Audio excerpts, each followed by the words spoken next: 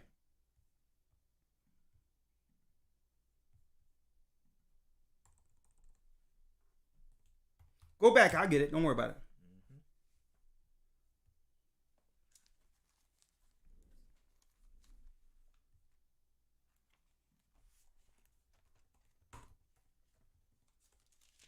Isaiah 14, verse number 13. Come on. For thou hast said in thine heart, I will ascend into heaven. I will what? I will ascend into heaven. Yeah, I went there already. Is that the one when he says they call Paul? I think they call Paul Mars, and it was Barnabas. I think they called him another god. Yeah, we'll get that. But go back to where you were. Yes, sir.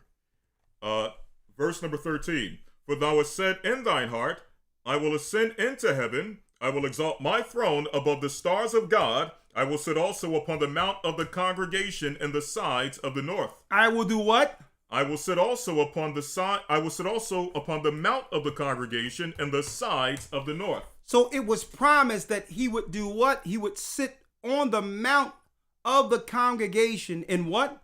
In the sides of the north. In the sides of the north. So he promised to go out in space. I got it. Let's get it here.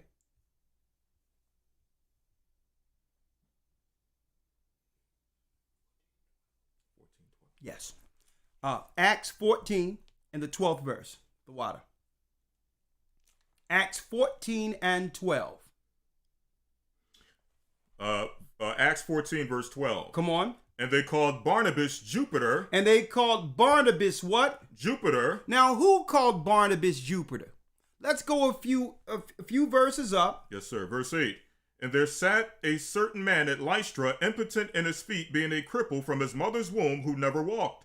The same heard Paul speak, who steadfastly beholding him, and perceiving that he had faith to be healed, said with a loud voice, Stand upright on thy feet. And he leaped and walked. Come on. And when the people saw what Paul had done, they lifted up their voices, saying in the speech of Lycaonia, The gods are come down to us in the likeness of men. The gods have come down to us in the likeness of men. Right? This is what the Romans believed. The priests taught that they can do certain sacrifices to converse with the gods, right? Finish reading, Elder Lawyer. And they called Barnabas Jupiter. And they called Barnabas Jupiter.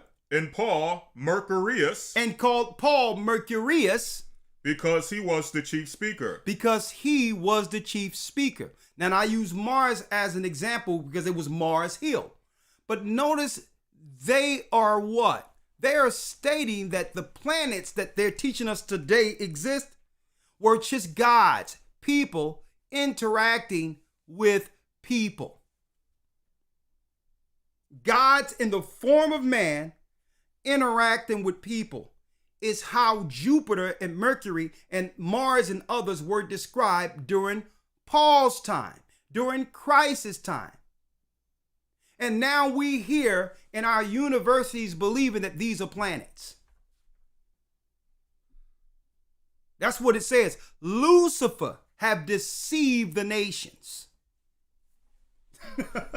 He have deceived the nations and tricked people through finances into working for him, working against their own interests, which is to do what? To fight against our God, which leads us to Edom. Already we talked about what? The Tower of Babel. How the building, the new construct of the EU, mimics what? The unfinished Tower of Babel.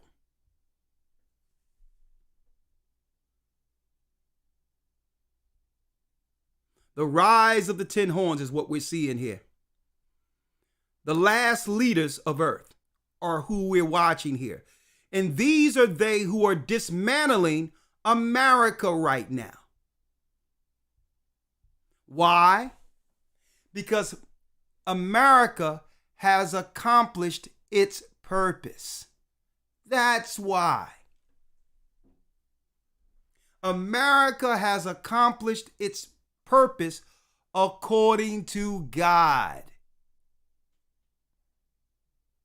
Okay? And on top of that, Lucifer and his fallen ones have no more use for America or Babylon, because now God's people have begun to awaken the whole earth from Babylon.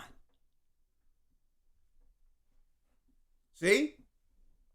So it's time for the 10 horns to dismantle it. We're going to show you who the 10 horns are. Elder Lawya, let's go directly to the book of Obadiah. The rumor of Edom, and let's go directly where it says he shall set his nest amongst the stars.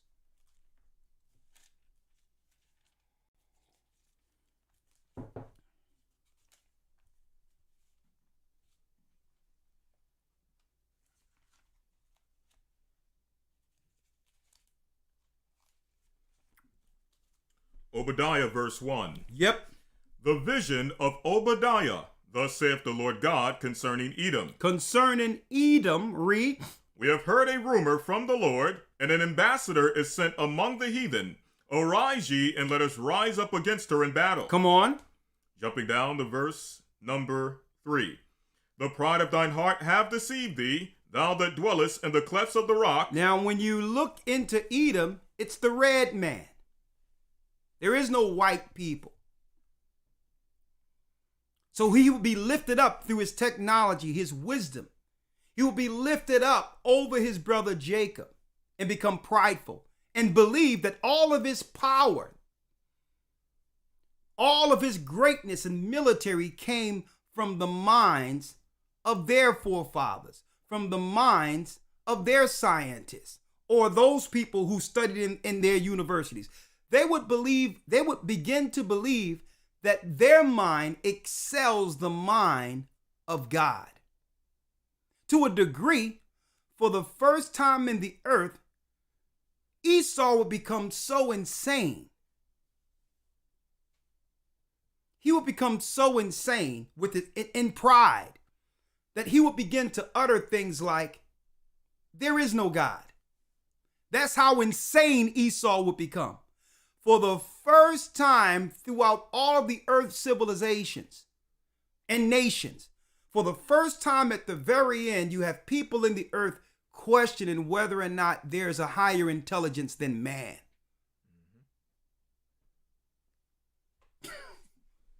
That's the pride that have deceived him. But the Most High is allowing him to build this Frankenstein of himself. He's allowing Esau to do this so that he can show his power in judgment, so that our God can show his power in judgment. The pride of Esau's heart have deceived him. Read. Thou that dwellest in the clefts of the rock. And he says, thou that dwelleth in the clefts of the rock, because our God is saying, you're so proud. You're so proud when you should be what? Grateful, gracious to me. Because not too long ago, not 100 billion years ago, just a few thousands of years ago, you were in the caves. It wasn't your power to why you've received so much. It was because my people sinned, you got the earth and got access to technology and access to being in your position. Where's your gratitude is what God is saying here through the prophets. Where's your gratitude? Now you're going to take credit for all technology and everything when you know the only reason you're in position is due to your brother Jacob's sin. You have deceived yourself. The same way Cain was deceived. The first murderer murdered his younger brother Abel. Later on, Nimrod was deceived. Nimrod was doing good at first, believe it or not. Nimrod wasn't always an evil man. Nimrod was doing good. The Most High was using Nimrod to hunt Nephilim, to hunt gods. To hunt giants. The Most High used Nimrod for good at first to go against the Nephilim seed who began to reprocreate on this side. And yet, Nimrod initially was against the Anunnaki when you do the research in that field. But the pride came up on him once he was able to do what?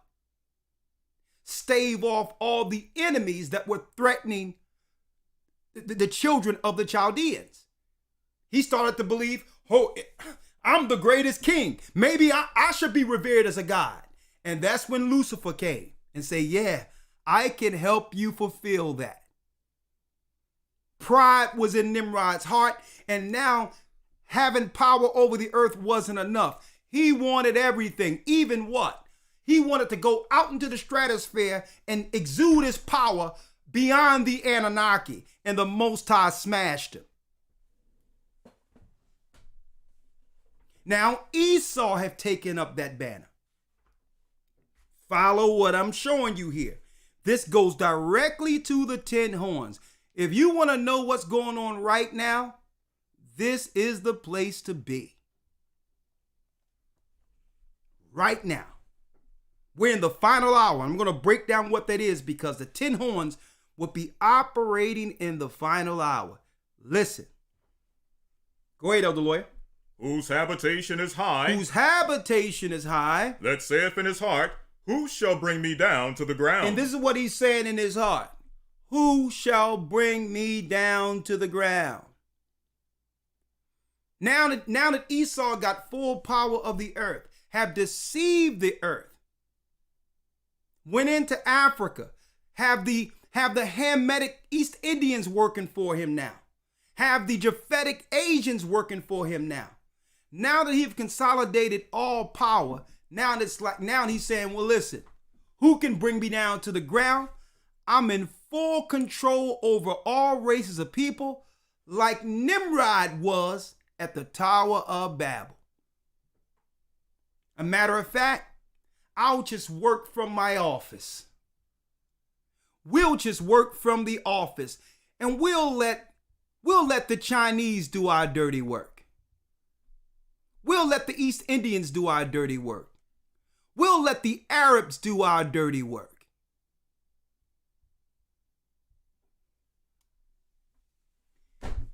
We'll control the earth from an office. Okay? We'll set up the figureheads for the people. We'll choose who will become their presidents. Okay? We'll bring them in meetings years before an election. And let them know who will be their next president. We'll bring them in. Matter of fact, we will raise a child who's an orphan to become president around 20 years from now. 30 years from now. We'll raise a president and put him before the people.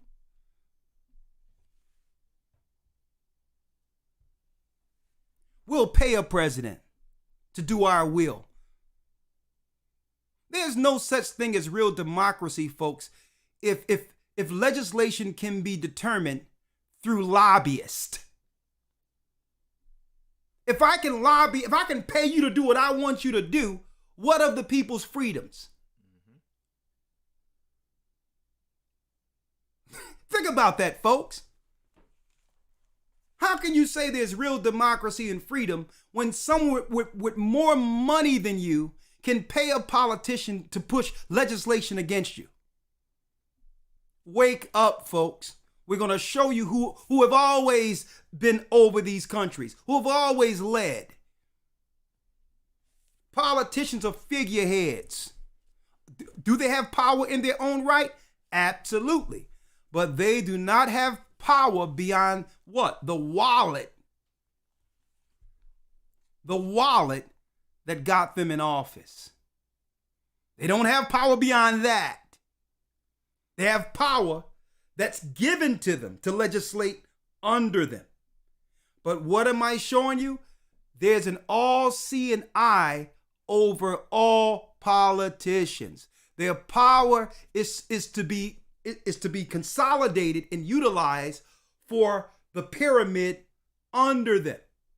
But there's an all-seeing eye over them. See? Finish reading, Elder Lawya. Let's go. Y'all doing a great job, brothers and sisters. Do me a favor, hit the like button a little bit more, please. If y'all don't mind, please. Go on.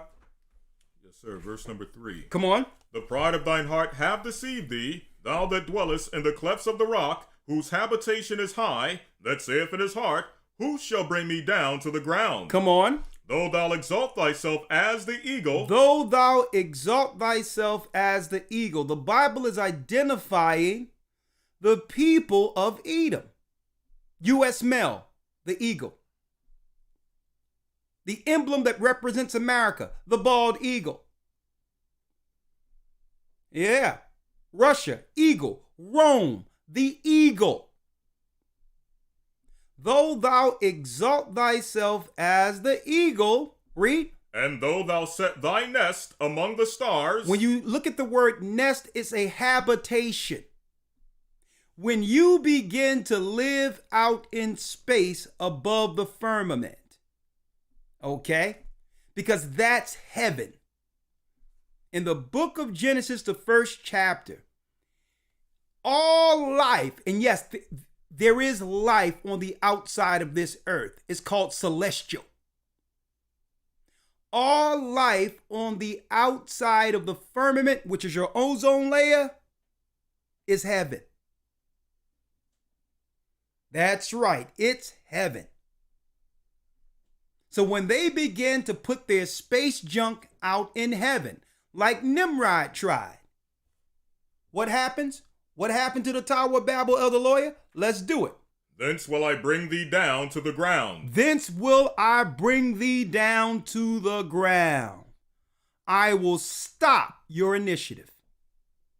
When you start coming out here in space where I am, I will break your tower like Nimrod's was broken.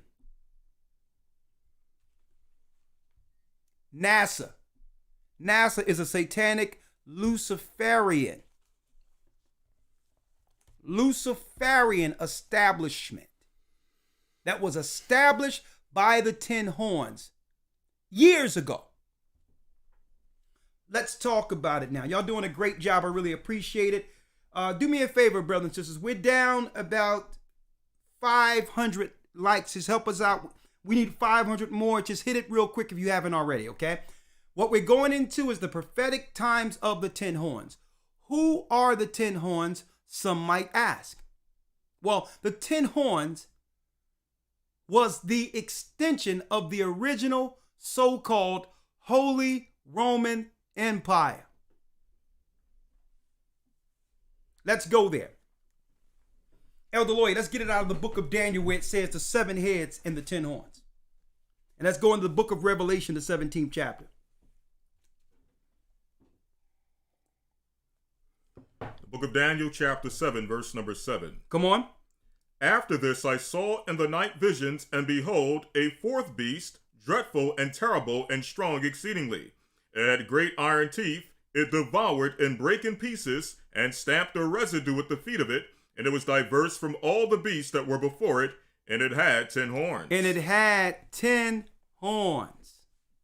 This is the beast that the prophet Daniel seen in a vision. A matter of fact, we have in a few more weeks, we're going into a new revised lesson, the 4 beasts of Daniel in the academy. For those who don't realize you're missing out if you're not in it. Okay, where we can break it down on the school level. But Daniel seen this beast and it was broken down. And that beast would become what Esau calls today the Holy Roman Empire. Okay, 7 heads because Rome sits on 7 mountains. And then on top of that, you would have what? Out of that, you would have Rome going to wars with Germania, German, and different parts of the earth until they consolidate the what?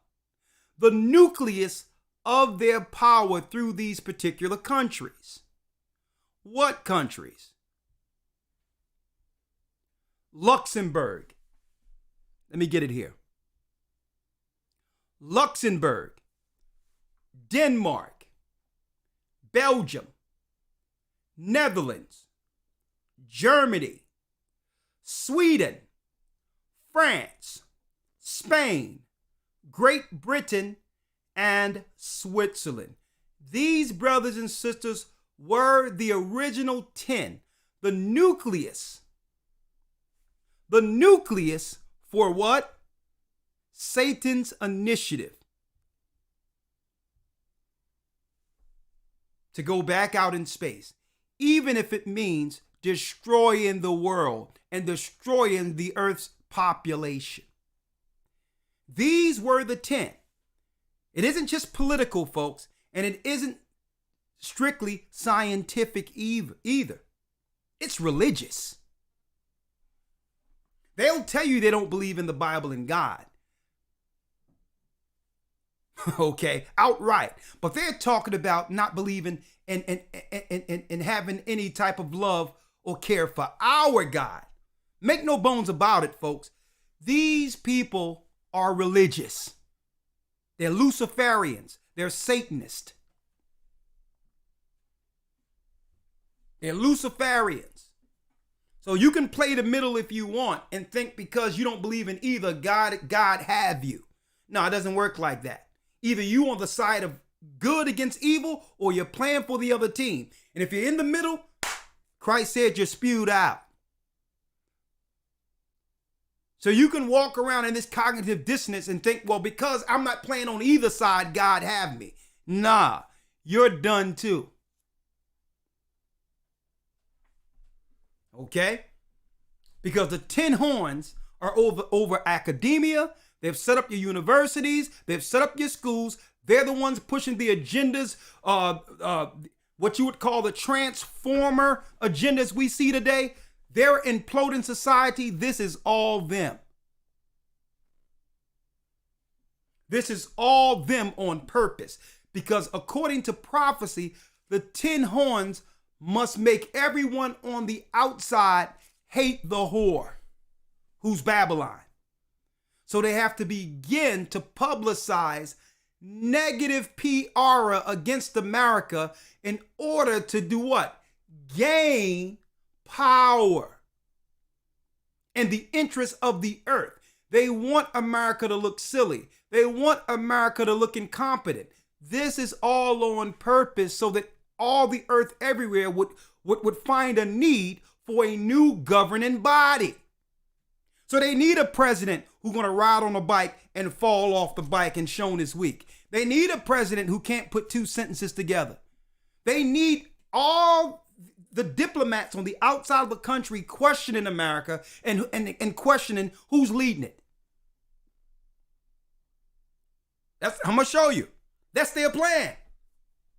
They had to put someone in a place, in position that will be deemed weak politically, so that now even Americans would be calling for a stronger legislative body. But Americans, not knowing the Bible, will say, well, our only hope is Trump. But that's not the plan the 10 horns have for you. They're dismantling everything. And I'm going to show you where that leaves us. 7 heads and 10 horns. Elder Rawchaa, let's go to Revelation 17. The prophetic times of the 10 horns. Revelation 17. A matter of fact, let's go to Revelations 1 so we can show you that it was on the Sabbath day, the Lord's day, where Christ met John and began to show him what? End time prophetic insight into the days you and I are living in right now. See, we're living in a time where truth is absolute, and anyone who's feigning ignorance is because they want to be ignorant. So I'm not here to try to force a Christian to see things a certain type of way or another religion. Listen, believe whatever you want.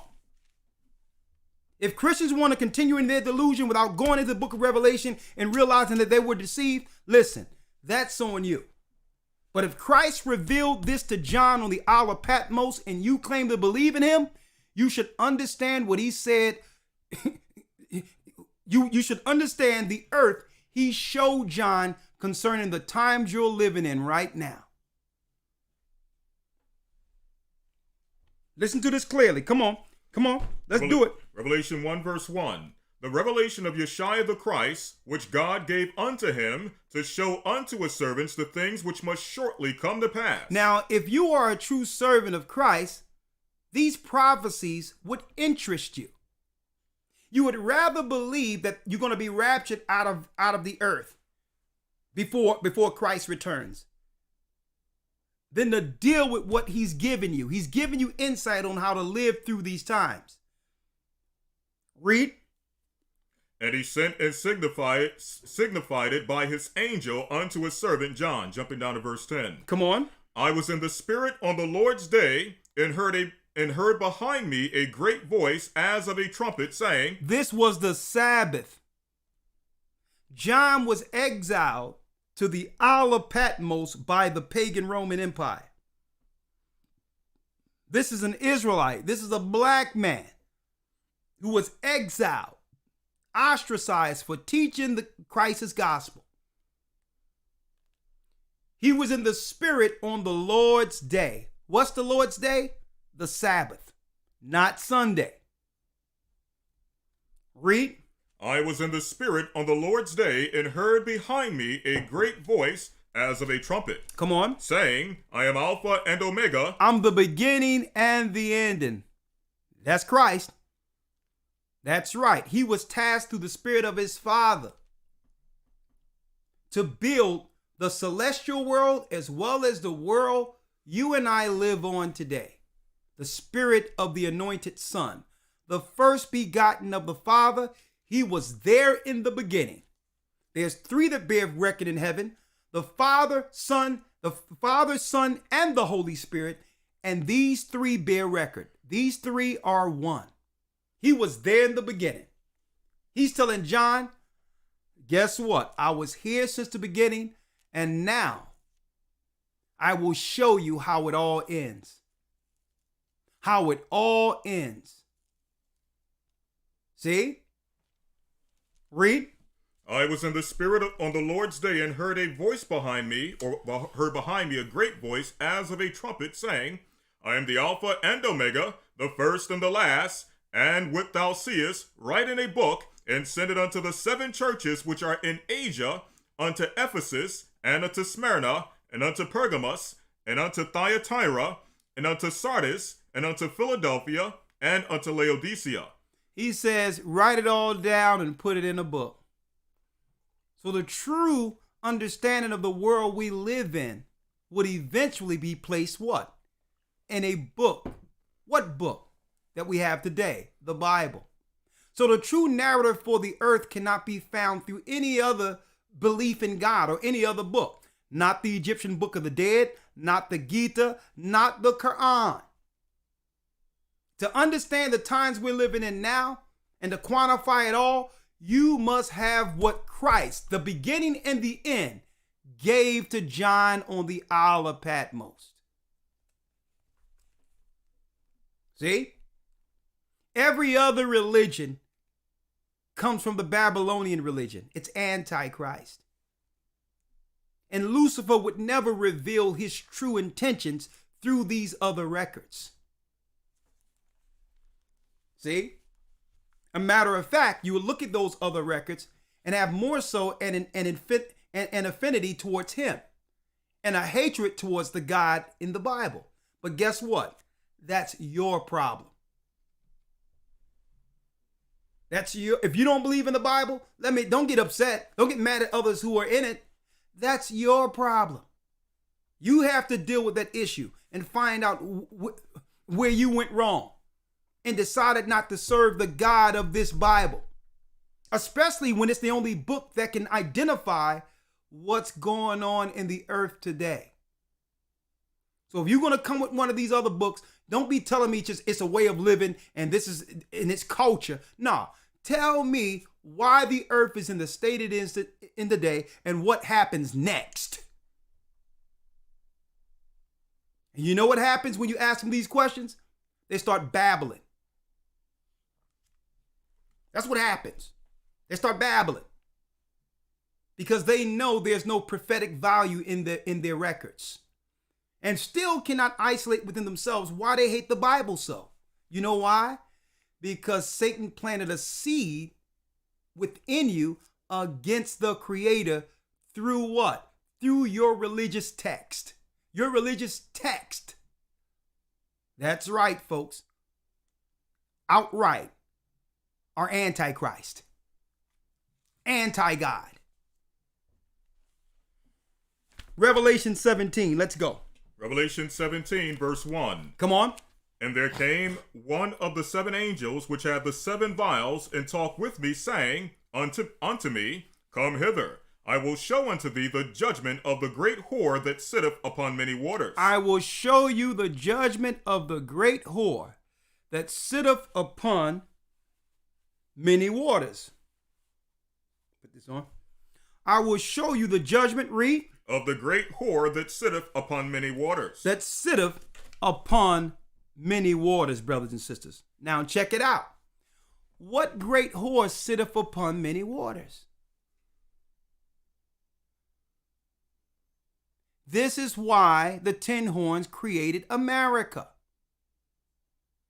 So that America can send out missionaries and armies to sit on all these other countries. People wonder, well, why is America and Israel and other countries? Why are they in everyone else's business? Well, that's the utilization. That's the tool that was created by the Ten Horns. So that America can take the blame for what's all is wrong. And the world, the New Age world, can accept Rome and the Ten Horns as the governing body in the end days, at the very end. That's what it was all about. They need a fall guy. America was created to bring forth a sinful ideology that would erode the earth. And on top of that, the technology that the earth would actually admire. And then when there was no more use for the tool called America, the countries who created it would eventually break it. See? So let me show you the whore that sitteth on many waters.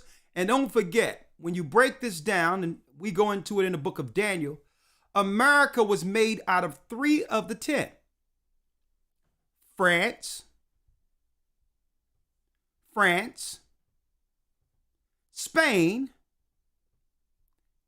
and Great Britain. So don't forget, America would become the harlot or the great whore. Now, why does the Bible give it such a negative description? Because that means this country wasn't built initially out of what? Out of the original landmass that were given to Noah's sons. This country would become a capitalistic country where all countries can come in and use it for their own interests. See? Like a man would do a harlot. See? So when the Asians come over here to get something out of the country, it's not to build the integrity of the country or to protect the country. It's to rape it for the interest of its own. The same way in Arabs, when they come over here, even when immigrants come over here, they come to get money to send back to their country. Just to utilize it, to capitalize it off of it, like a man would do a woman, just using a woman's body for money.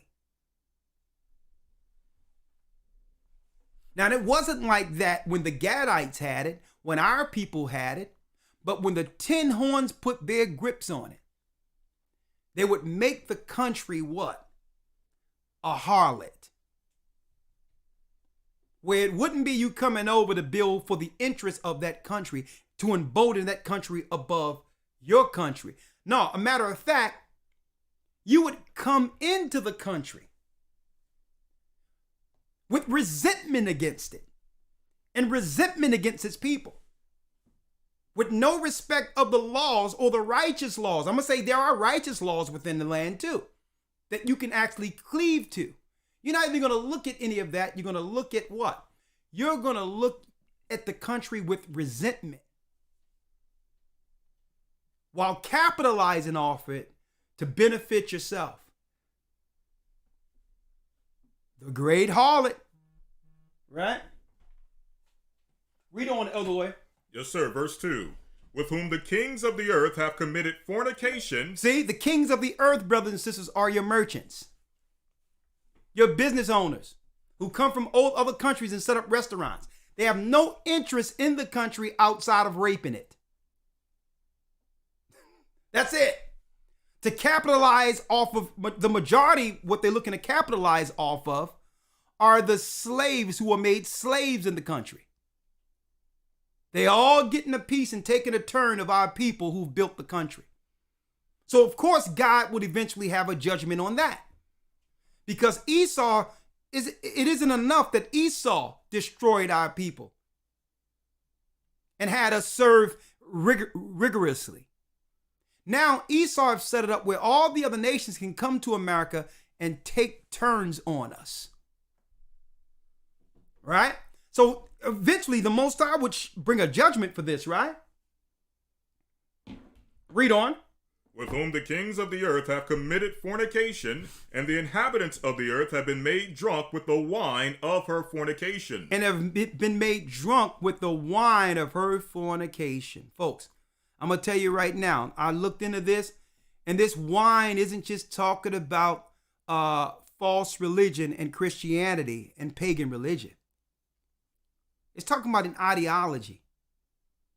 Folks, the wine is predominantly in the educational system. It's the educational system, folks, that have indoctrinated the majority of the population against God. That's right, folks. The universities and the schools are satanic indoctrination centers. So that wine of her fornication would indoctrinate people against the living God, against the true Christ, against the Bible itself. Because with the Bible comes what? Clearly defined lines when it comes to morality. A conscience towards what's moral and against what's immoral. So you need to make the people drunk. See? So now they're questioning what? The moral line. Blurred lines.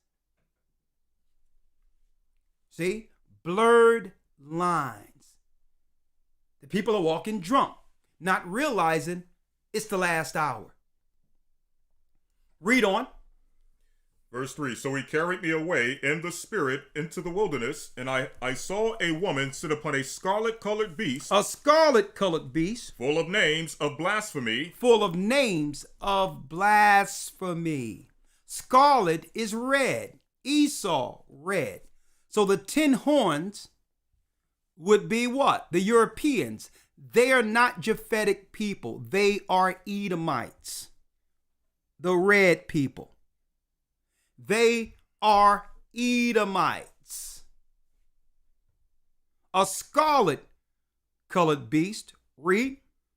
Full of names of blasphemy, having 7 heads and 10 horns. 7 heads and 10 horns. The 7 heads represents the 7 mountains of Rome, and the 10 horns coming out of her would be what? The same 10. The same 7 and 10 Daniel seen coming out of the waters. Now, this is Christ now re-emphasizing to John on the Isle of Patmos what was shown to Daniel, the prophet Daniel. Now, keep in mind that this information was a part of the church's doctrine, the 7 churches that were established directly from Christ. So there's no church in this earth who believe in Christ, who claim to believe in Christ. There's no way they should know this. These were the original revelations given to the original churches. And if churches don't know about this, you need to get out of those churches. They talking about prosperity, and they come up with these good titles. You may be wrong, but God is right, and it sound all good because they preaching that garbage. They'll come up with these titles. You know, today God is in your path, and they become with all these lavish titles, and none of them are teaching the Bible. You listen to a man doing a presentation, a motivational speech. And I'm going to tell you, people can say what they want about T.D. Jakes. I'm going to tell you right now, T.D. Jakes isn't a Bible teacher. He's a motivational speaker. And the majority of people don't know the difference. There's a difference between a Bible teacher and a motivational speaker. Joel Osteen, he's a motivational speaker. And this is the mistake churches made when they began to invite motivational speakers in their churches in the 90s and the early 2000s. That was the era to where people coming up in the church forgot the difference between the two. And we're living in a generation now where they don't even know the difference between the two. The Purpose-Driven Life. Guess what, folks? That was a new age book for motivational speakers. It had nothing to do with the Bible. Finish reading. Verse 4. Come on. And the woman was arrayed in purple and scarlet color, and decked with gold and precious stones and pearls, having a golden cup in her hand, full of abominations and filthiness of her fornication. Having what? It says, having a golden cup in her hand, full of abominations and filthiness of her fornication. Read it again, the whole part. And the woman was arrayed in purple and scarlet color, and decked with gold and precious stones and pearls, having a golden cup in her hand, full of abominations and filthiness of her fornication. Oh, I gotta show this. I must show this. I must show this.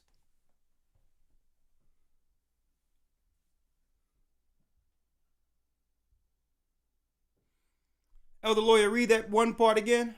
Revelation 17, verse 4. And the woman was arrayed in purple and scarlet color, and decked with gold and precious stones and pearls, having a golden cup in her hand. As you can see, he has a red garment on with a white collar, right? White sleeves coming out of his robe. Is he closer to the white in hue, or is he closer to the red? A scarlet colored beast. Now, this is deeper than just one man. We're letting you know. This is an empire. Read. Having a golden cup in her hand, full of abominations and filthiness of her fornication. Come on. And upon her forehead was a name written, Mystery Babylon the Great. Mystery Babylon the Great. Come on. The mother of harlots. The mother of what? The mother of harlots. The mother of harlots. So every church that comes out of the Roman Catholic Church are harlots. Antichrist buildings. Antichrist institutions. Read. The mother of harlots and abominations of the earth. And abominations of the earth. Come on. Verse 6. And I saw the woman drunken with the blood of the saints. The blood of the what? The blood of the saints. The blood of the saints. So these people, the Roman Empire, would be, according to Christ on the Isle of Patmos, be responsible for spilling Israelites' blood in the streets. They'll be responsible for hunting those who believe in Christ, crucifying our people for teaching the good news, incarcerating our people for doing right. The saints of the Most High are Israelites. They aren't Christians. Psalms, the 50th chapter, 54 and 5. Let's get that real quick. The saints of the Most High. Sir, Psalms 50, verse 5. 50 and 5. Read it. Gather my saints together unto me. Gather my saints together unto me. Those that have made a covenant with me by sacrifice. Those who have made a covenant with me by sacrifice. Those are Israelites. And some people might say, well, hold up. That was talking about the Old Testament. Folks, the people who delivered, the men who delivered the gospel in the New Testament were Israelites. So what are you talking about? They kill me when they come with this thing. Or is there an Old Testament? Who are the New Testament Israel? Right. What are you talking about, the New Testament Israel?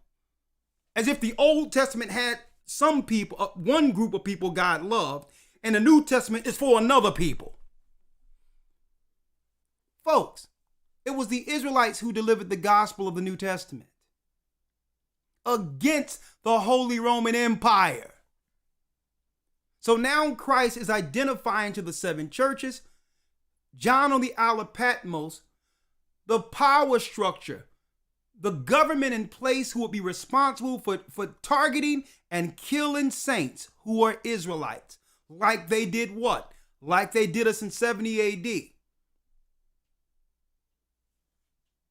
Like they did us in 70 AD. Vespasian and Titus. Finish reading. Revelation, come on. Yes, sir. Verse 6. And I saw a woman drunken with the blood of the saints and with the blood of the martyrs of Yeshua.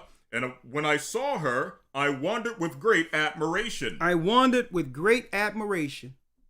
Because it's the mystery. You have an empire targeting people, and no one out there is identifying this as a holy war. The real holy war. Y'all looking at what's going on in the Middle East and think that's the holy war. No, the holy war started with what Christ is talking about. The Romans using technology and all that, missionaries to find our people only to do what? Kill and enslave us. When Christopher Columbus went to discover America, folks, that was a holy war looking for us.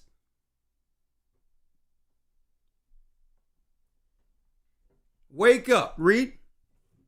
And I saw the woman drunken with the blood of the saints and with the blood of the martyrs of Yeshua. And when I saw her, I wondered with great admiration. I wondered with great admiration. Read. And the angel said unto me, Wherefore didst thou marvel? Why are you marveling? I will tell thee the mystery of the woman and of the beast that carrieth her, which have 7 heads and 10 horns. I'm going to give you the breakdown on this beast, the whore who would come out of her, and her judgment. I'm going to give it all to you. America, folks, is an idea that came out of the 7 heads and 10 horns. She embodied all its power. America became what Rome hoped to become until she was wounded. Who wounded her? Who wounded Rome? We did. We wounded Rome. Rome would have been accomplished a new world order if God didn't put a spirit on our people, generals in the army, to revolt against that imperialistic power. And through that, we began to build, folks, in Europe against the Roman pagans. That's right. We were, hey, folks, King James, black man. On and on and on. The rulerships within what they call the Dark Ages, they would make you believe that 300 to 500 years of history just went blank and nothing happened. That was us fighting. King James, folks, was fighting against Holy Rome, the Roman Empire. That's why they allowed people to call them gay and all that. That's right. Sat on 3 thrones at once, King James did. Scotland, Ireland, and what? Great Britain. Scotland, I think it's Scotland, France. No, Scotland, Ireland, and Great Britain. 3. That's right. The Irish people that they say, well, Irish people went into slavery too. That was us. Those were the remnants of what? The black nobility who ruled Europe. So we wounded them. We fought against them. And this is how Rome was wounded. But what did they do? They rebranded themselves with America, where Rome would just become a figurehead religiously, but still they would create a country to achieve what they couldn't. Because why? Our people had a frontal war against those who was identified as Esau. Look into the books of King James, and I'm not talking about the Bacon stories that came out after King James' death that would do what? That would demonize him. Those are Jesuit books that were created after his death to claim that he was homosexual and all that stuff. And everyone knew that King James was Rome's greatest nemesis. Straight out. But we understood what that frontal war was back then during the Dark Ages. See, but they had to create a new place where there would be no identifiable enemy to engage. We must fight and destroy Israel through a corporate structure. We must kill them and destroy them through a corporate structure, so where there's no front, there's no individual to fight or to defend themselves from. See, when it was Rome, we could defy Rome because if they came against us, we can fight back against them. But in America, they did something different. In America, they didn't create a country. They created this they made this a corporation. So Rome was like, you're not gonna fight up against us anymore. We're going to fight you through the structure of a corporation behind the veil. All right, hey, here we go. Like I told you before, let me get it. Hold on, I'm gonna get that in a minute. Like I told you before, let me get it. Right here. This is how we're going to fight you. We're going to fight you diplomatically through a corporation.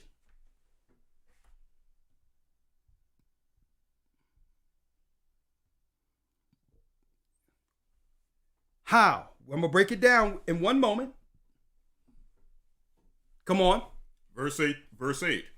The beast that thou sawest, and the beast that thou sawest was and is not, and shall ascend out of the bottomless pit and go into perdition. And shall go into perdition. It was and is not, and shall go into perdition. Was and is not. Well, it was way back at the Tower of Babel. It's an ideology, folks, that's with Esau. It was the Tower of Babel, and it's not, because no one can identify it, but yet is.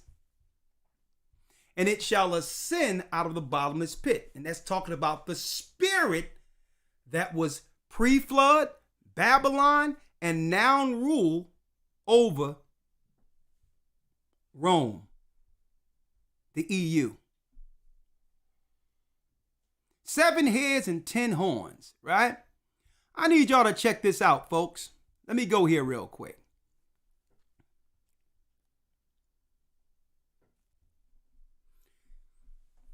The 10 horns now are under what we call the Western European Union.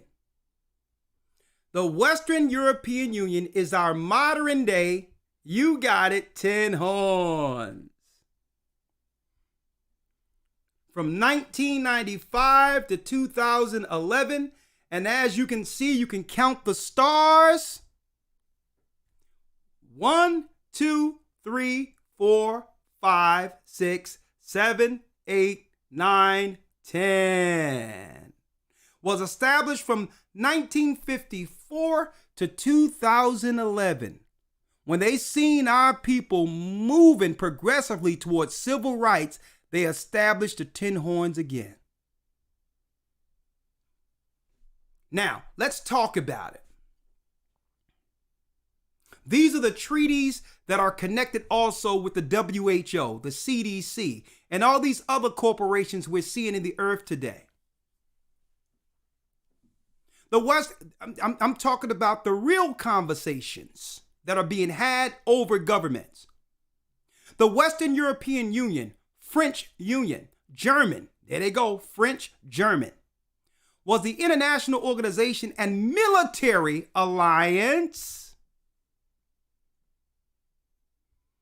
that succeeded the Western Union. After the 1954 Amendment of the 1954 Treaty of Brussels. The WEU implemented the modified Brussels Treaty during the Cold War. The Western Bloc included the WEU, member states, and the United States and Canada as part of a North Atlantic Treaty Organization, NATO. Now that comes into mind what's going on between what? Russia and the Ukraine. These are all progressive wars from one year to the next with all these treaties that are leading to all power going back to who? The 10 horns. Every Christian, every person that believes in the Bible should understand it from this vantage point, this understanding. Stop getting caught up into the plagues, into the diseases, and the agendas that are being pushed from this, and understand their overall objective. Right? Now, I did some research on this, and there's another club called what? That's associated with the 10 horns, called the Club of Rome. Here's their page, the Club of Rome. The Club of Rome, the fourth beast, are bringing forth all these different initiatives for the world, including America. Rome, 7 heads and 10 horns. Here it is. Emerging new civilizations. Hold up. What are they doing here? Hold up. Let me get it.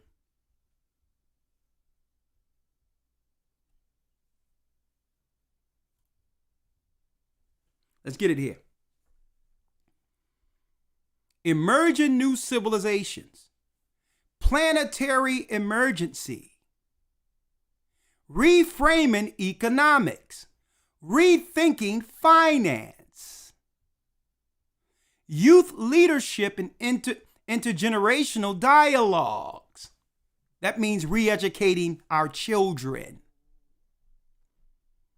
So the whole green and earth agenda initiative that you're seeing, where they're talking about global warming and all these things, is being pushed from the Club of Rome and the EU, which means all people must eventually give up their stuff and become servants and slaves to the beast. This is their plan. And as you can see on your 4-leaf thing, it looks all nice and greeny. You don't see a car there, do you? What do you see to your right? A bike. Okay. A bike is your future. Is your future a bike? You're going to pedal and love it. Okay. I went into this and I'm like, boy, oh boy, they got a plan for each year, the Club of Rome. No telling what's going on here. It looks like 2 children who are going to be happy, who's coming out of 2 parents who are depressed. See, we need your children. We're going to program your children, but we're going to beat down the parents. You know, you got 2 parents. Look at this artwork, Elder Lawya. You got 2 people who are on psychotropics, but the children going to be fine. Why? They'll be raised by Rome, the state, the 10 horns. Give peace a chance. What do peace means? It says, February 28th, 2022, we members of the Club of Rome condemn in the strongest possible terms the Russian invasion of Ukraine and believe all efforts must be made to prevent war and any nuclear conflict immediately. We can call upon our leaders on all sides of this conflict. So how do the Club of Rome, how do you see them eventually bringing forth this peace? I know how. I think those things were written on the Georgia Guidestones. Let's help the world. Let's help the world. Let's bring peace. Maintain humanity under 500 million people. Folks, this is on the Georgia Guidestones, folks. But this initiative came out of the Club of Rome. But yet, why is it in America? Why is that? Why is these guidestones in America if these initiatives came from the Club of Rome? Right? Because this is their plan for America, for the world. Maintain humanity under 500 million in perpetual balance with nature. That nature thing, boy, don't it make you feel good? But what they're not telling us is who must die in order for humanity to maintain itself with 500 million people. Who must die, folks? So they want to go down from what, 3 billion to 500 million? That's a lot of people. Guide reproduction wisely. Guide reproduction, you talking about how we have children? So maybe the campaign for the last 2 years would mean less children in the future. Improving fitness and diversity. Okay, so the people who are out of shape isn't going to make it in that number 500 million. Obviously, they have people growing obese so that they can die off early. They push in the food and the poisons in the food to bring the earth down to this number. So there'll be no obese people or overweight people out of this 500 million. And diversity, which means accept immoral sexual behavior in unions outside of God. Unite humanity with a living new language. One speech, Elder Lawya? The whole earth during the Tower of Babel was of one speech? What?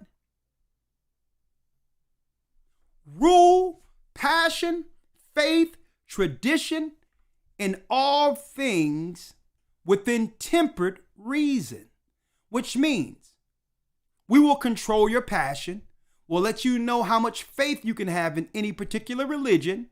You will follow the traditions of the state, and it got to be tempered within what? The new world view for earth. Folks, this morning I was up reading the Club of Rome and the people that are over it. Folks, you wouldn't believe they're doing this, and the world is allowing it. They're doing this right now. Last year was a part of it. They started a long time ago, folks. They ramped this thing up ever since civil rights, and that's why they came with Roe v. versus Wade and all this whole other stuff and made reproduction rights what? An option predominantly within black communities. They started this a long time ago. Protect people and nations with fair laws and just courts.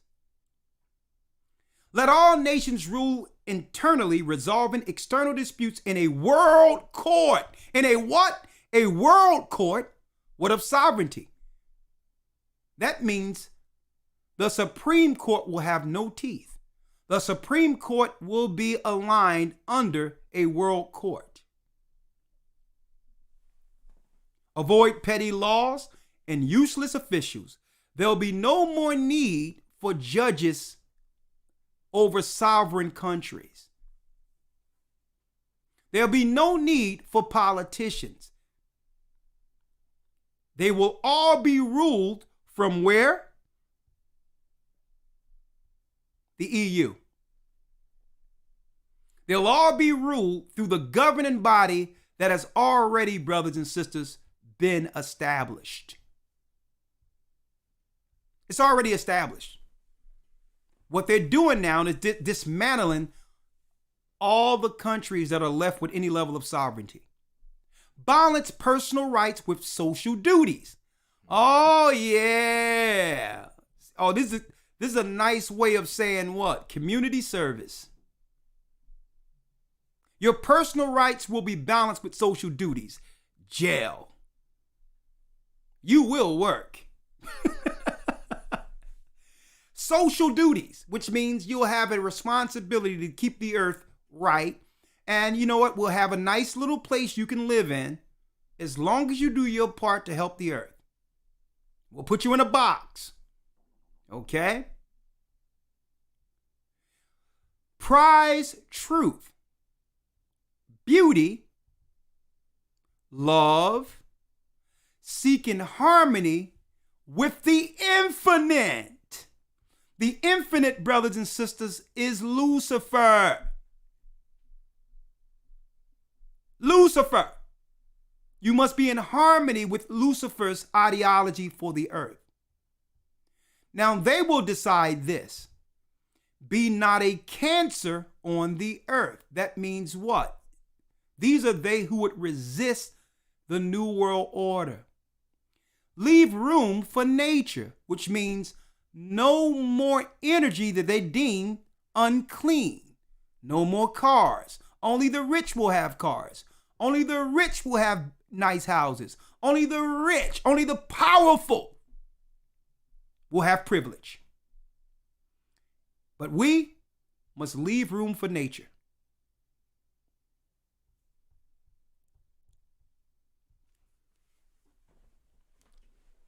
Now, I got some things I'm going to go into tomorrow, but let's finish reading and identifying the prophetic times of the 10 horns. I said we're in the last hour. Let's prove that. Yes, sir. Verse number 9. Yep. And here is the mind which have wisdom. The 7 heads are 7 mountains on which the woman sitteth. Rome. Read. And there are 7 kings, 5 are fallen, and 1 is. Come on. And the other is not yet come. And when he cometh, he must continue a short space. Now, here's the era of Christians. They believe these were people when it was talking about empires, kingdoms, adjoining states of Rome, adjoining states of Rome. And it says it was talking about what? Read it again, Elder Lawyer. Verse 10, and there are 7 kings, 5 are fallen, and 1 is, and the other is not yet come. And the other is not yet come. Read. And when he cometh, he must continue a short space. He shall continue a short space. It's talking about the empire that would come out of the 10 horns, America. America would have a what? A lesser time span in power compared to all other empires. So what is Christ showing John in the vision? A kingdom coming out of the 10 that would last only a short space. America. With the ideology of Babylon. Because that's where Rome got its ideology. See? Read. Verse 11. And the beast that was and is, even and is not, even he is the 8th. Even he is the 8th. And is of the 7. And is of the 7. And goeth into perdition. And will go into perdition. Eventually, get destroyed. That's the future. Because America was never built. It was never created to last up until what? Christ's return. It wasn't made for that. It was made to take the focus out of Rome and let a new country do its dirty work. And to utilize the slaves that were here to bring forth and build the new tower. Like it was under Nimrod. This place is ran like a corporation, not a country, for a reason. It's a corporate creation out of Rome that was created according to Christ's vision to only operate for a short space. Why? Because there's no national unity amongst the people within it. Everybody's in America is for themselves. It was made that way. And a nation divided against itself cannot stand. There's a reason why if you go into the Middle East and you try to set up you go into the Middle East, into United Emirates, and try to set up a Christian church in a chicken shop, you shut down first day. It's not allowed there. The integrity of its nation must stand on its belief and its national origin. The majority must have a core belief in order for the country to stand. You can't have a country where you got East Indians worshiping one thing, Arabs worshiping one thing, white people worshiping one thing, Chinese people worshiping another thing, Africans coming over worshiping another thing, our people in America worshiping another thing, and have a cohesive identity to what a country is. When everyone have their own individual interests and beliefs in God, that country, it would be impossible for that country to stand long term. Impossible. It wasn't built to stand long term. Or all people in America would have came with one culture, one ideology, one belief in God. Because it's God who protects a country. It's God who sets the foundation in what? The moral boundaries. So that the country is protected. This country was never made to last. It wasn't made for that. It was made to be used like a corporation to help the whore to help Rome until she has no more use for it. Look at Revelations. Look at the book of Revelation. It's clear in the book of Revelation. Revelation means to reveal, to reveal.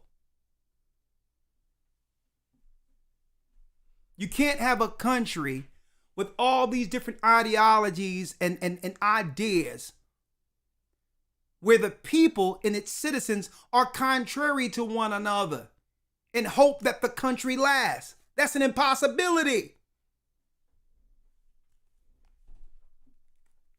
See? Come on, finish reading. Verse 10. And the 10 horns which thou sawest are 10 kings, which have received no kingdom as yet, but receive power as kings 1 hour with the beast. One what with the beast? 1 hour with the beast. They receive no kingdom as of yet. But the 10 horns will have power. They will have power 1 hour with Satan. What does it mean 1 hour? Now, before we go into the 1 hour, let me tell you what else is going on over there before we break down. Over here. Going back to the EU and the 10 horns. They have just turned on CERN to its highest. They will soon turn on CERN to its highest level. The European Organization of Nuclear Research, CERN, which is also controlled by the EU, the 10 horns, to open up spirits that will eventually destroy the earth and consolidate power to make it where all power is consolidated back with Europe. This is why they got everyone in America on psychotropics, families being separated, and all of that, knowing that eventually Americans and people in America are going to kill one another. They're going to turn this thing on, and the spirits are going to link in with the technology, 5G and all that, and you're going to hear about more crime, spontaneous killing of people. You're going to have people waking up, killing their own family members. You're going to hear about all this because they are doing what? They're opening up CERN and driving the people in America mad on purpose to dismantle it. Now, there's a whole story, but I have to wait until tomorrow for that, for the CERN story. That will be a part of the story I'll deal with in the academy. But let's focus on the times of the 10 horns when it talks about 1 hour with the 10 horns. Read that again, Elder Lawya. Verse 12. And the 10 horns which thou sawest are 10 kings which have received no kingdom as yet, but receive power as kings 1 hour with the beast. Now, how long will the 10 horns rule? The 1 hour, brothers and sisters, is what? Is it a physical hour? What verse are you at, Elder Lawya? I'm going to let them see this. Verse 12. Get Romans 13 and 11 for me.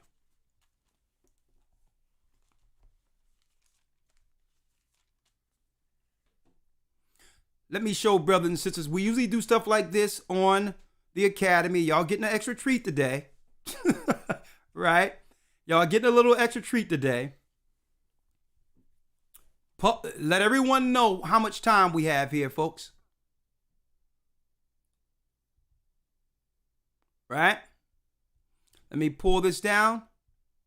And I expect a lot of you to become a part of this academy, folks. What y'all do in the academy and what y'all do to support us go a long way. Somebody got to prepare knowing the times.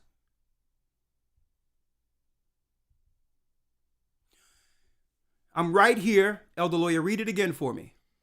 Revelation 17, verse number 12. 17, verse number 12. Let's get 12 for them. We're right here, brothers and sisters. Read it.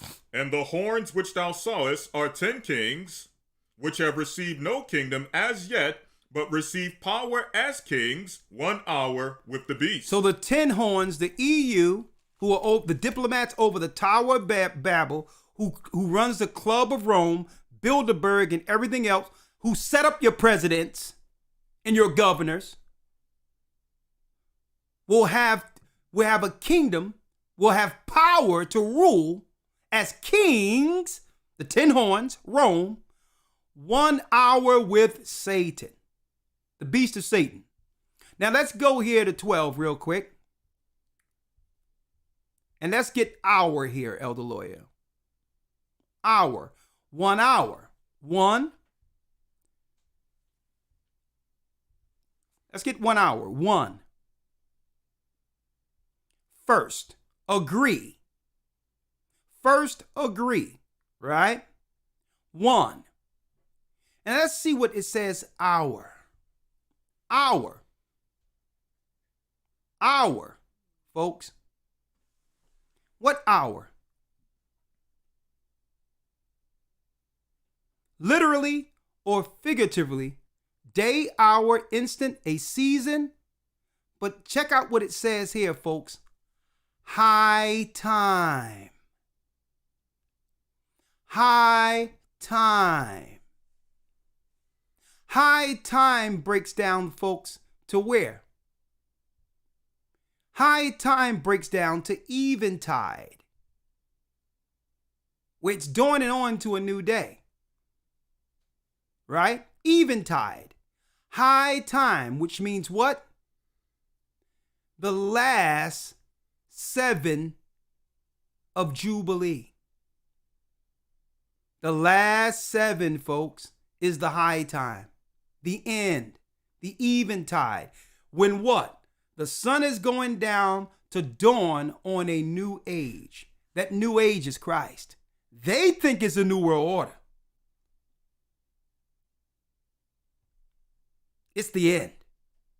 It's the end time.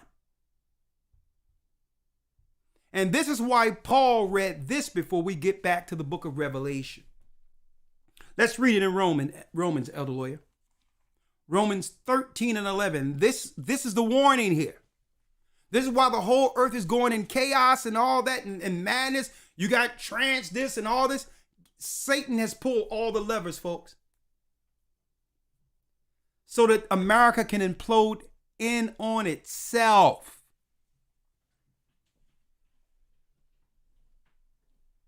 It's the last 7 of Jubilee. Folks, there haven't been a president who actually ran America, who had the power to actually shape legislation since John F. Kennedy.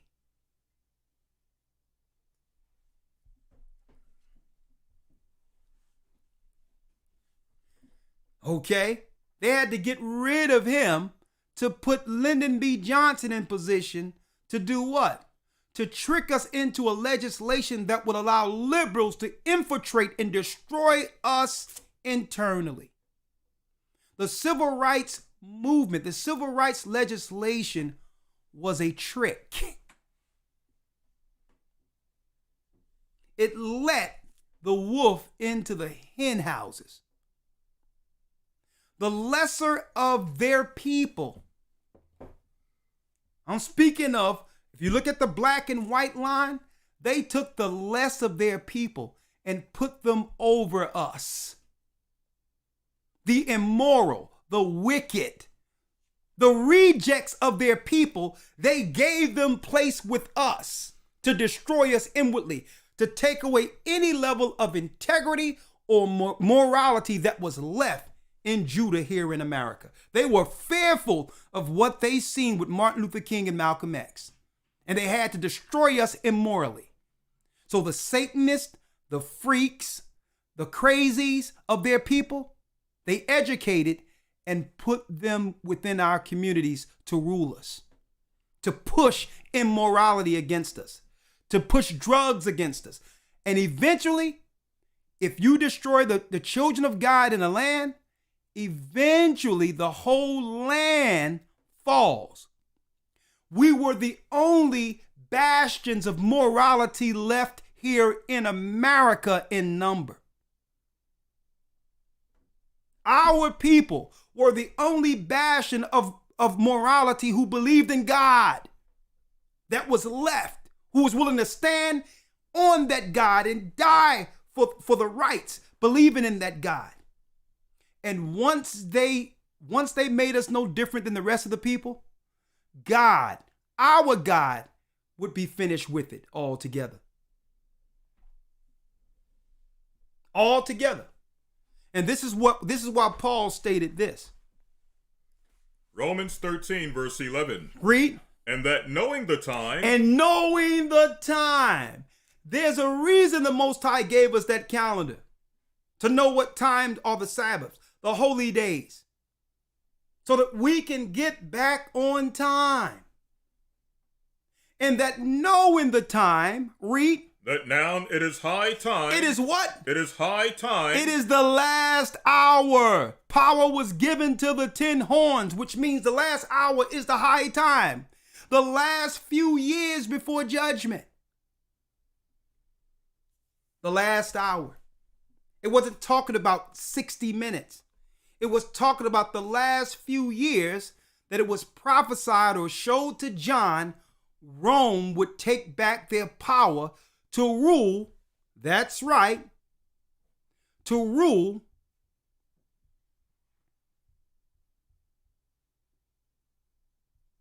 from Europe.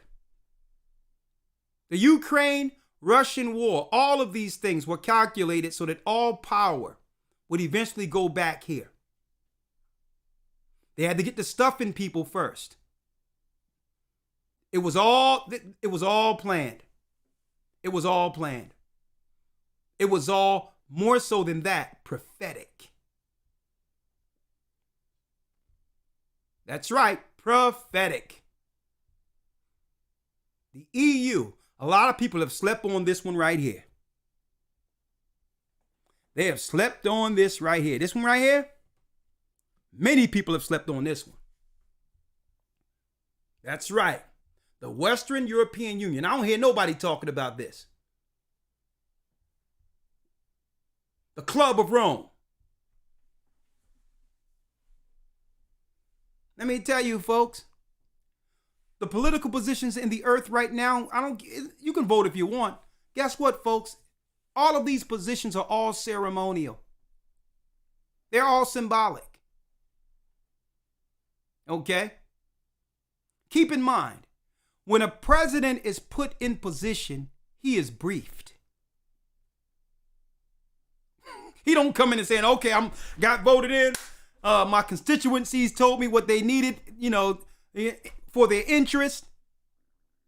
Nah, he don't come in and say, let me roll up my sleeves and show you how we're going to run things. That's what we thought. Okay? You think we're living in an episode of West Wing. Okay? Where the president got to sit there and make a tough decision. Folks, that's TV. When you come into a corporation, you are briefed. Okay? You are told, this is what we expect of you. Here's our progressive agendas. This is where you're going to meet next week. We got your whole schedule mapped out for the next 4 years.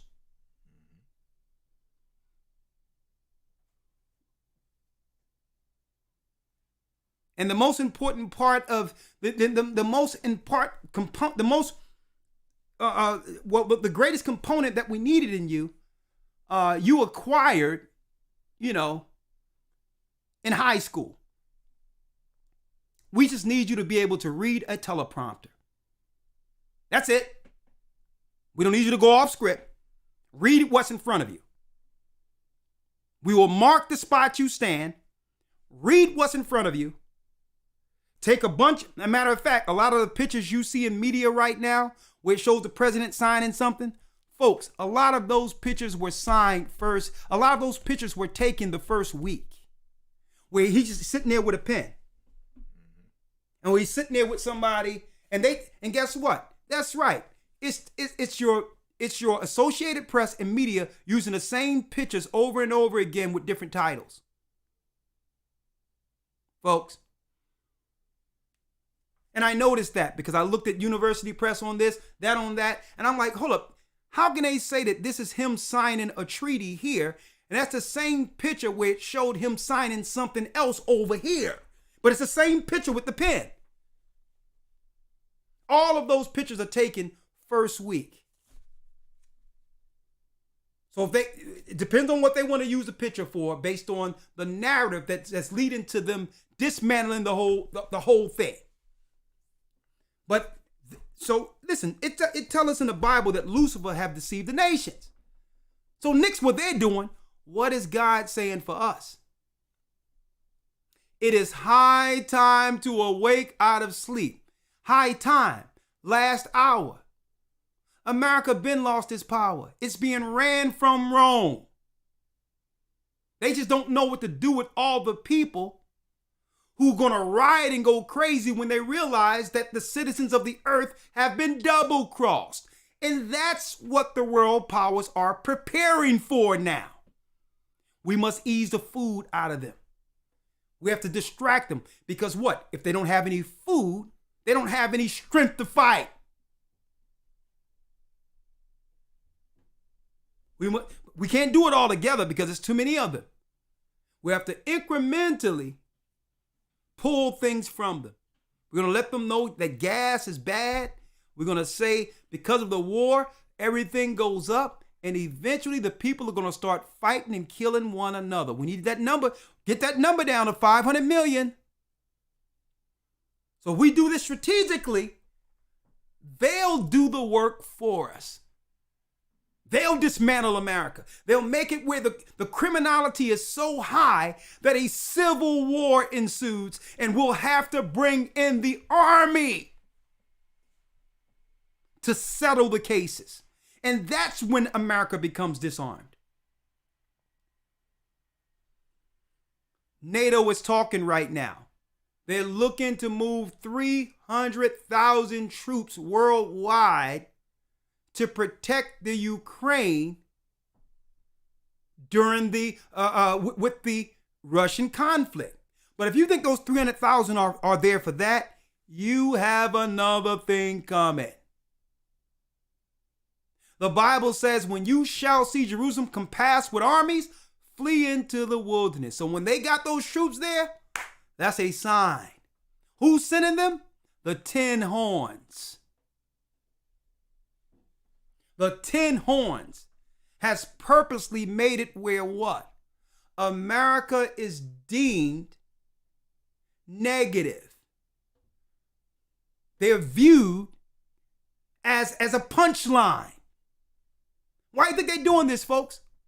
What other country in the world would have someone who represents them where their cognitive senses clearly aren't there? Who would do that? The 10 horns would, because that's how they want America to be viewed, as a country with no one at the helm controlling anything with any power or strength. And what country want to be represented where you are putting all types of money behind what? Immoral sexual behavior in families that are against God. And then you're publicizing that publicly as something that the country wants. How is that being viewed by the other countries on the outside of the United States?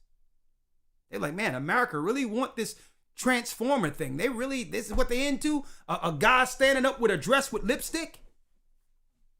But it's how the other nations are now viewing America as what? An immoral country.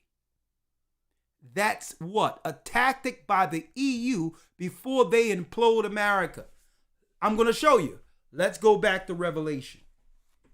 Revelation 17, verse 13. Read. These have one mind. They have one mind. And shall give their power and strength unto the beast. And guess what? All of their power and strength is coming directly from Lucifer, Satan.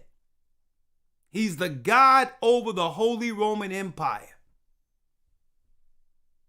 who requires the blood of saints as sacrifices. Read. 14. These shall make war with the Lamb, and the Lamb shall overcome them. These will make war with the Lamb. Hold up, I need you to go where it says shall burn it with fire. Yeah. No, it's coming.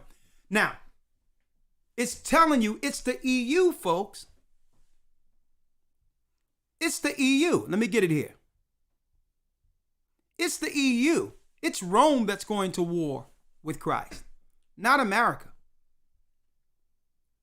It's the EU. It's the 10 horns. They're going to war. They're going to be in that battle against Christ, that last battle between Jacob and Esau.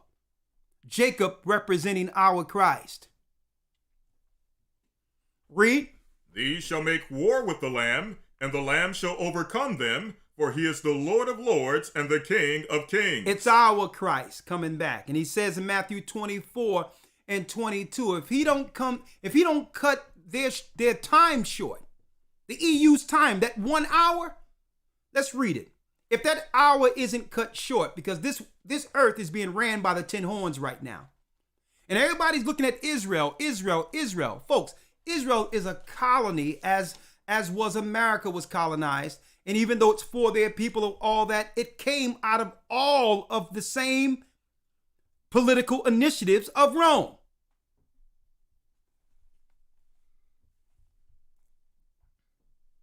Doesn't matter what your political interests for or against Israel or whatever the case is. Don't got nothing to do with that.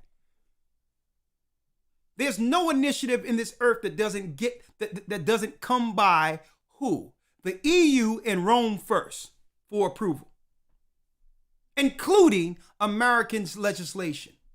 When it comes to the gun laws and all this other stuff, who's putting this stuff on the table to be voted on among Congress and the Senate? Who's doing this? And I don't have no problem with it because the Bible says it would happen. But what of us who's in the midst of this prophecy? What do we do? See? Read what Christ said. Matthew 24, verse 22. Come on. And except those days should be shortened. And except the days that the Roman Empire has left be shortened, there should no flesh be saved. Not one person would be left. So they're deceiving the world into believing that they can maintain balance with 500 million people. When really Christ in the Bible tells us Lucifer have no plan for any of the elite who's helping him.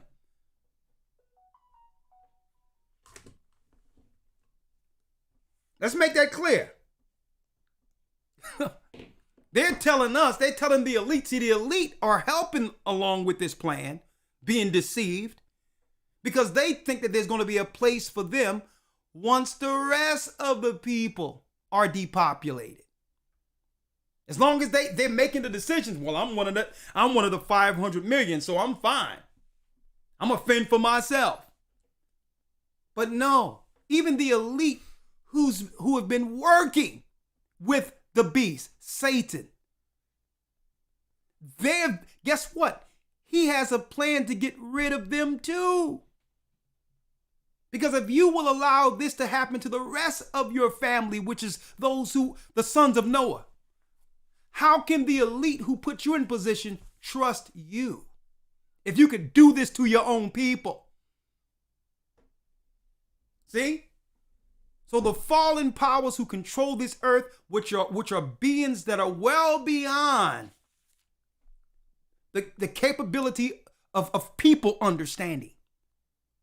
Lucifer and the fallen ones under him has no plans for people, including the Roman Empire who has helped them.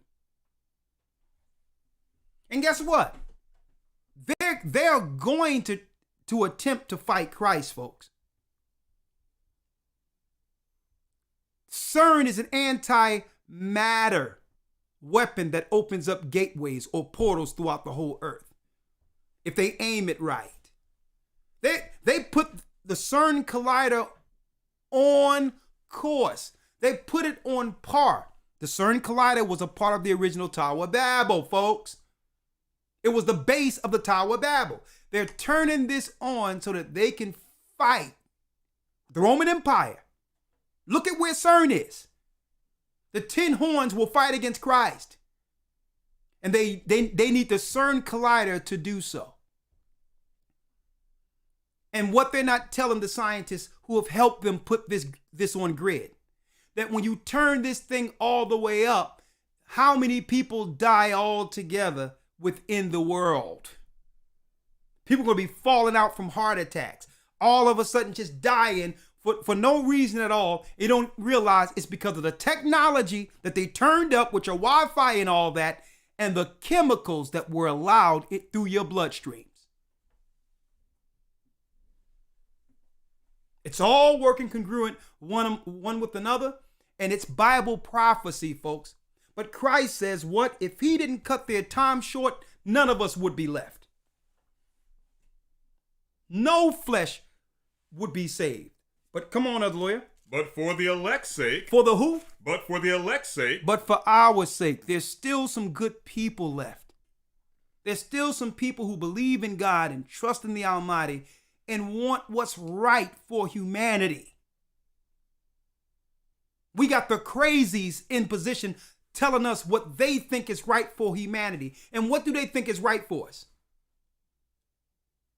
That the earth should be moved from 3 billion people with family, lives, children, down to 500 million. They're playing God with us. They're playing with their scientists. They're playing God. They're telling us that we have to alter our children's genetics to go to school,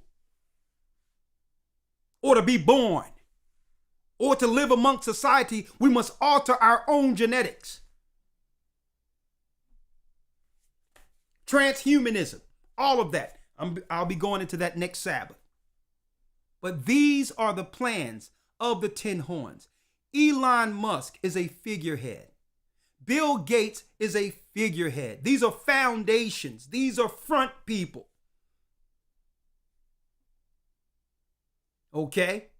The guy from Facebook, what is his name? I don't care. Zuckerberg.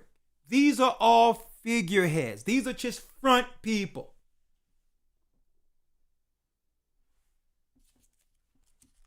It's really Satan, the spirits under him, and the lieutenants he have picked among mankind to bring forth this initiative in charge. There's a battle between good and evil. But Christ says, what? Read it once more. Matthew 24, verse 22. And except those days should be shortened, there should no flesh be saved. None of us would be left. But read. But for the elect's sake, those days shall be shortened. But for our sake, Christ is going to come back earlier.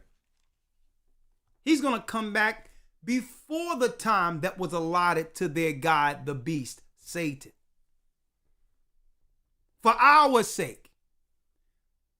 So why did Christ put this allow this to be read in our last days? So that brothers and sisters who do believe and have faith in God, based on will not just look at the chaos on the outside of our doors and give up hope.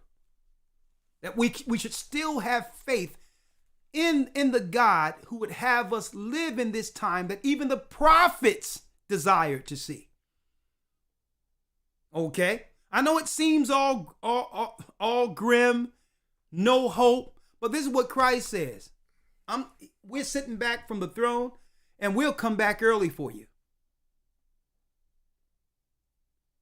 We'll come back early for you. Just don't give up faith and hope. Don't let the Satanist break our fortitude. Okay? We must stay resilient in the faith, regardless of what's going on in the world. We must stand resilient and say, you know what? I believe in Christ. And regardless of this chaos, Satan is pulling all the levers to make people believe there is no God due to all this confusion. I'm going to keep my eye on the prophecy. Everything I'm seeing was prophesied. The 10 horns, and through all of this, the Most High still was able to have me see and quantify all of this confusion and darkness the majority of the world is caught up in. I'm on the outside of it, and I can see it clearly. See? And above all, I say it over and over again, Christ never forgot those who belong to him. You've never forgotten us. Let's go back. Revelation 17, verse 14. Come on. And these shall make war with the Lamb, and the Lamb shall overcome them, for he is the Lord of lords and the King of kings, and they that are with him are called and chosen and faithful. And he saith unto me, the waters which thou sawest, where the whore sitteth, are peoples, multitudes, and nations, and tongues. There you go. All races of people operating together like they once were under the Tower of Babel. America was made out of what? Read it. And it says, peoples, multitudes, nations, and tongues, and languages. Read. Verse 16. And the 10 horns which thou sawest upon the beast, these shall hate the whore. They shall hate the whore. So eventually the 10 horns are going to turn against America. And that's what we're seeing now. Australian TV almost every day has a piece in which they're laughing at the President of the United States. I was overseas during the Obama administration, and guess what? He could do no wrong. All of the countries loved Obama. Okay? And I'm going to tell you, that endeared them to America. But what happens when you have a divisive figure? What happens when you have a divisive figure? Now, the elite countries begin to what? Clown the leader of the free world publicly. Now, there've always been presidents who came up a few, a few numbers short. But they were still promoted by the EU as what? A person of strength. Okay? George Bush, folks, he didn't come across as one of the more brighter presidents, but other countries who was behind the legislation, who was pushing him to go to wars, couldn't promote him as someone weak and still be able to use America for their initiatives. They couldn't do it. But now it seems as if they are setting up photo opportunities and video opportunities to show the president at his more vulnerable points, scenarios, his more weakest. They have to do it in the media first. And other countries are sitting back saying, what are we going to do? If the constituency is indicative of, if this is indicative of, if he's in any indication of the people who voted him in, then how can these people represent as leaders of the free world when they don't even know what a woman is in their country? They're letting the least percentage of a country dictate for the masses without any resistance at all. So this is how America is being publicized by the media on the outside of it. What are they doing? In the public's eye, they have deemed or made America expendable.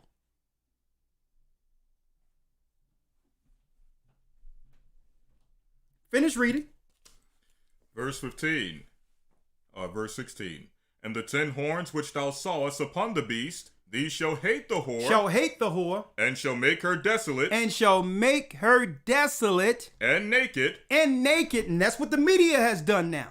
They're exposing the emperor. He has no clothes. They're exposing the emperor.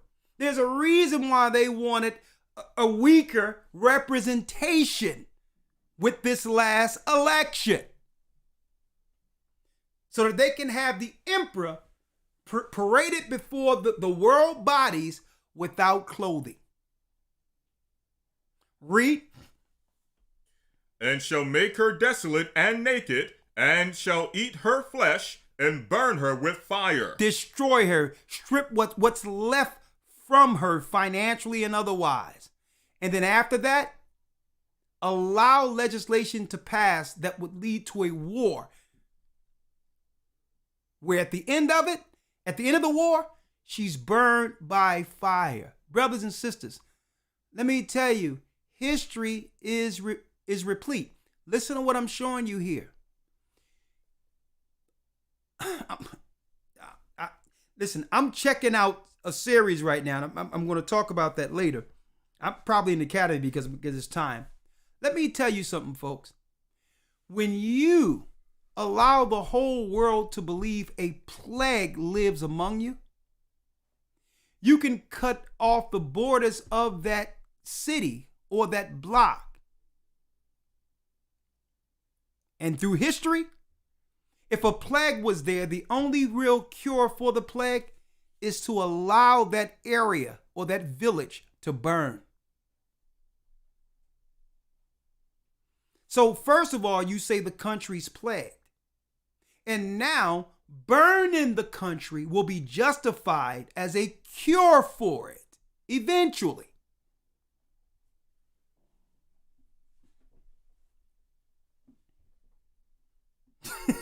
So the Bible says, what? It is high time that we awake out of sleep.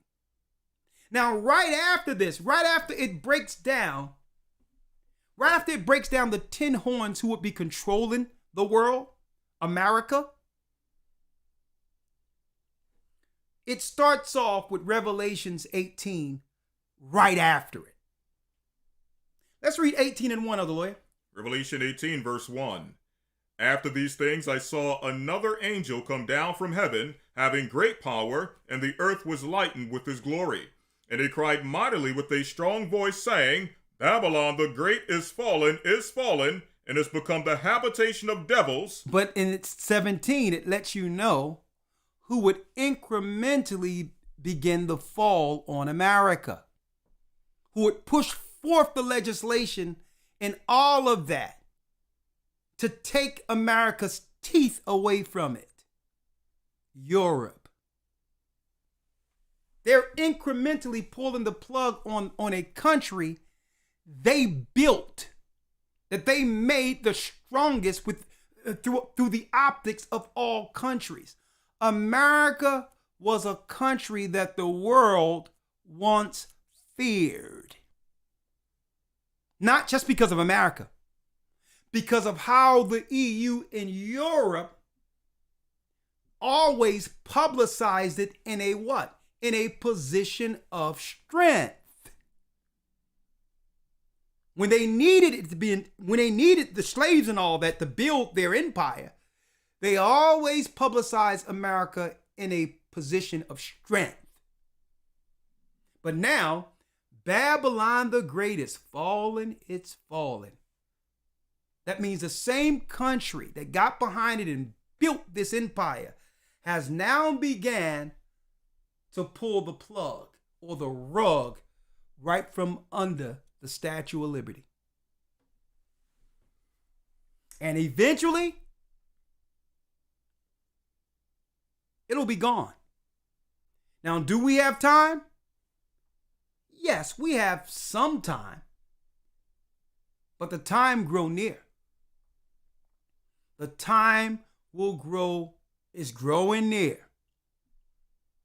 Some people might ask, well, okay, when should we start making moves and do all these other things? Well, those are private discussions that we have amongst the church. Just the same way there's information for everyone. In the book of Revelation, he told John to put this in a book and give it to the 7 churches. Even though the Roman Empire, the Gentile had their own religions, there was certain information that was specifically for those that were within the parameters of the church. Why? Because these were they who would be used spiritually to fight against the wickedness. Under one Lord, one faith, one baptism. Okay? So I'm teaching a lesson, but all in all, we're going to have to come together where the cameras are off and all this other stuff to discuss how do we go forward knowing the times we're in. And guess what? That have already begun. Let me say this. I will say this because even Christ said this to all, even on the outside of the churches. When you shall see Jerusalem compassed with armies, flee into the wilderness. And I'm going to put it out there and I'm going to tell you this right now. From the plague or the pandemic, all the way to during the election, all the way to the time where now all of a sudden the war came out of nowhere between Ukraine and Russia, all of these things were being discussed to some degree from here. Well before it happened, a lot of this was being discussed in Europe. So,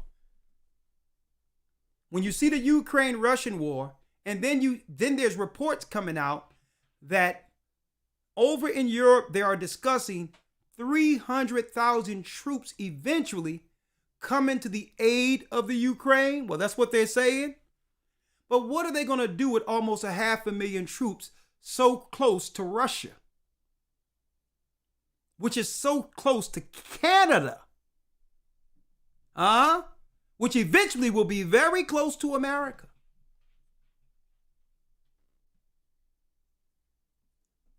What will these troops be used for? Will they be used as a protection for that war? Or can they be deployed for other agendas since they're so close in proximity? Well, that's what we're going to be looking at. We're going to see what goes on with this war and what troops are deployed. And at that time, you'll know. You'll know. And eventually, the grid goes down, the computers are off, and now we must live with the faith we've learned. Okay? Eventually it all happens. The Most High is having everyone cleave to their own kind, gathering the elect to the elect, and what we've learned and exercised in this time of liberty is the spirit that's going to sustain us all the way to Zion. So I'm going to leave it there. At every integral point, of societal's political moves leading to the coming of Christ, we have made what? Serious prophetic proclamations. And not only the proclamations, putting out there real time what brothers and sisters out there need to look at or look for next. Today is and was one of those days. If you have to go back, look at this, review it back, guess what? There's a lot of information in this particular video, but I'm going to tell you, the 10 horns are ruling everything right now. During that last 2 years when it was the great resignations and all the jobs, they told you to stay home, they were transitioning all of the corporate jobs and all that under a new grid ran off grid to where? To the countries that will still be in position once America falls altogether.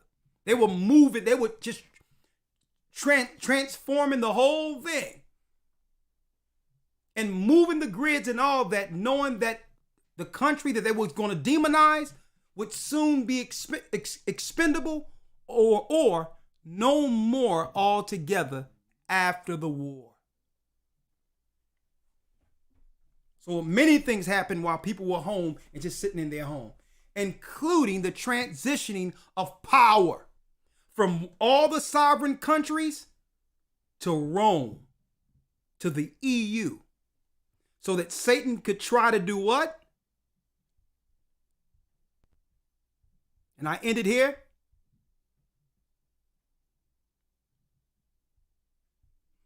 Finish what he couldn't do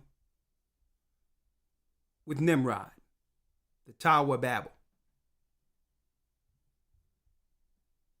With that, I'm going to say shalom. That concludes our lesson today, the prophetic times of the 10 horns. Thank you for all your support, brothers and sisters. As you can see right there where it says online classes, that gives you the information if you want to support our lessons. You would use the top Cash App. If you use that means of finances, that helps us personally. Also, on top of that, you can go to gatheringofchrist.org if you don't have Cash App to find other means of supporting us, because we have a lot of work to do with very little time to do it with. Okay. Also, the Hebrew and Bible Academy. What will we be talking about tomorrow, Elder Lawya? We have a brand new lesson which is titled "The Babylonian Mysticism" or Babylonian Mysteries within Modern Judaism. Babylonian Mysteries within Modern Day Judaism is a brand new lesson, and you gotta be there. I'm gonna tell you, we're gonna show you a lot of information and details that you didn't know existed within the religion Judaism. And we talk about Christianity, and it's not about good or bad. It's just to know what everyone believes, right? Mm-hmm. So, hey, you want to be there tomorrow for that particular lesson. If this interests you, go to historytimes.org. We're going into week 7, right? Yes, sir. Week 7, which means we have this lesson and 5 more afterwards, which means we're halfway through the academy. But if you want to be in this academy, we can still do it. Okay? We'll make sure you get the 6 weeks that you missed, and you can kick right in starting tomorrow with week 7. The mysteries, the Babylonian mysteries within modern day Judaism. Hey, you want to be there, especially for the news and the Hebrew. Elder Lawya, what you going to be going over in the Hebrew? Tomorrow's lesson, I believe, will be Hebrew root words. Hebrew root words. Okay, that concludes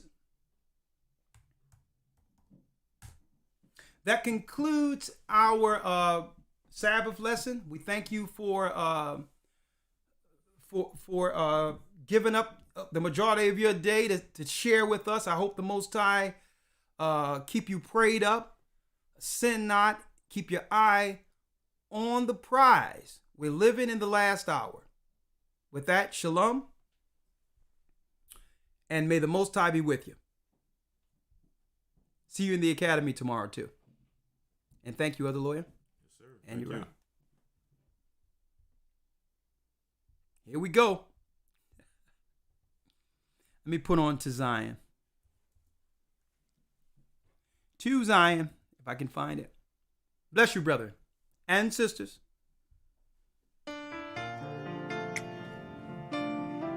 To Zion. I was lost, but now I'm found. I'm a child of Israel. I heard the sound. You hear the sound. Please give me the strength to stand today. With my eyes towards the east, show me the way. To Zion. I'm on my knees. Laying my life on the line. I'm begging, please. Please don't let me fall. Give me the strength. Place my feet, Lord, guide my path. Show me the way. To Zion. I opened up the book and see that the apple of your eye included me. And through the tribulation, I know I must stand.